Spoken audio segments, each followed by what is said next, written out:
And thanks so much for tuning into the Daily Dose for Spiritual Growth. Hopefully, you've been inspired and challenged by the first few days this week in Genesis chapter 42. Yesterday, we had the song What a God. Man, what a powerful song that was. If you happen to miss it, make sure to go back, listen to that song a couple times. It's such a powerful, powerful song. And so, I want to encourage you with that. And today, now we're going to dive into Genesis chapter 43.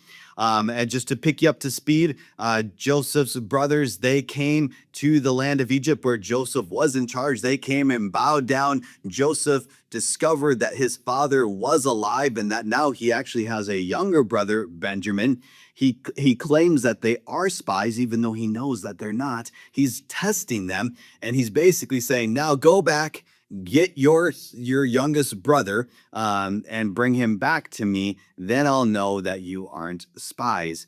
And so he kept Simeon. Then we talked yesterday how Jacob was like, there's no way I'm going to send my son, my youngest son. Joseph is already gone. Simeon is gone. Now, how could I let go of my youngest son, Benjamin? So that's to pick you up to speed. Now let's dive in to Genesis chapter 43. Verse 1, but the famine continued to ravage the land of Canaan. So months have gone by now, and it wasn't getting any better.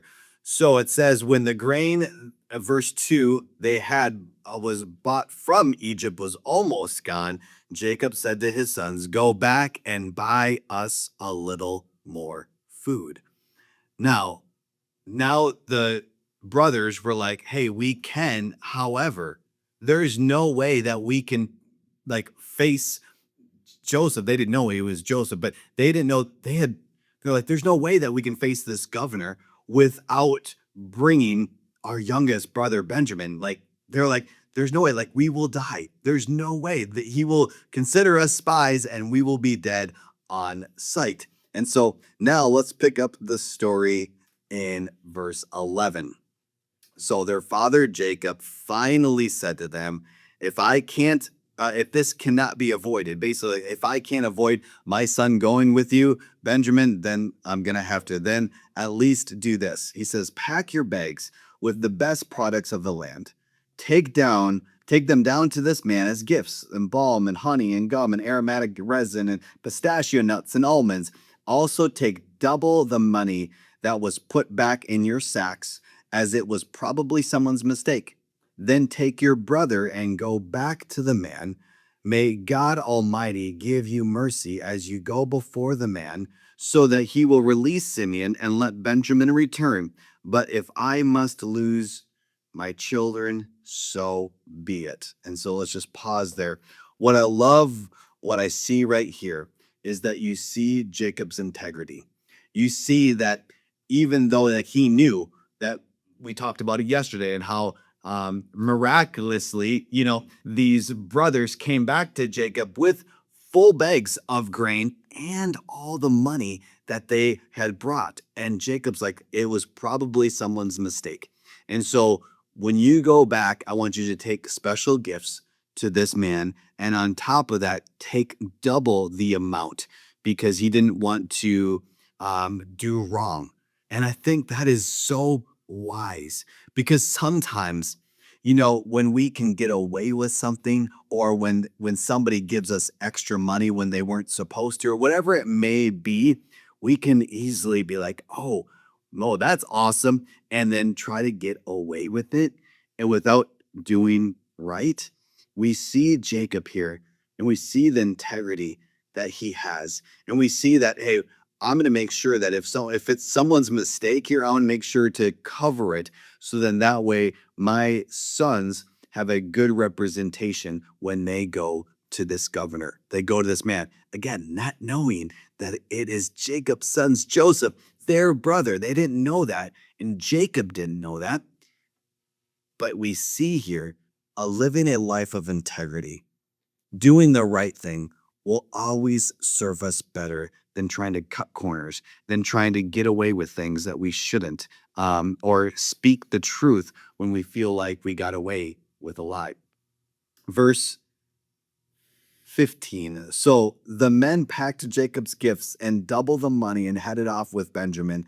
They finally arrived in Egypt and presented themselves to Joseph. When Joseph saw Benjamin with them, he said to the manager of his household, "These men will eat with me this noon. Take them inside the palace, then slaughter an animal and prepare a big feast." So the man did as Joseph told him and took them to Joseph's place. Now, with that, these brothers were terrified. Listen to verse 18. The brothers were scared. They were terrified when they saw that they were being taken to Joseph's house. It's like, oh, like what's going to happen? It's because of the money someone put in our sacks last time that we were here. They said, he plans to pretend that we stole it. Then he will seize us and make us his slaves and take our donkeys. And so they had like the worst case scenario. They're like, oh my goodness, like now we got sent to the principal's office. And we'll see. I'm going to stop today. We'll pick up the story tomorrow. So you can read ahead if you want to, but or maybe you don't. Maybe you want to end on a cliffhanger. But what we see here, what I said earlier, is living a life of integrity. And what we see here with Jacob, and we see here going above and beyond. And I think that speaks volumes to Jacob, and it can speak volumes to us if you consider yourself a Christ follower. We should go above and beyond in our representation of Christ to others. We should go above and beyond with our gracious words, with our generosity, because we want to be a better representation of God in every area of our lives. And living a life of integrity, allowing us to walk with the Lord and the Lord walking with us, it should affect every area of our lives. And so I want to challenge you to go to the Lord today and say, God, is there any area that I'm lacking in? Is there any area in my life where I'm not being a better representation of you? God, is there anything that I have kept hidden? Is there anything that I'm trying to get away with? God, I know that there's no hiding from you. And so, God, would you reveal those areas of my life? And would you allow me to take ownership and responsibility for my actions? I know that's a dangerous prayer to prayer, but I promise you, you are better off doing that than trying to keep hidden and try to cover up. Your sin will always find you out. And so let's choose to live a life of integrity.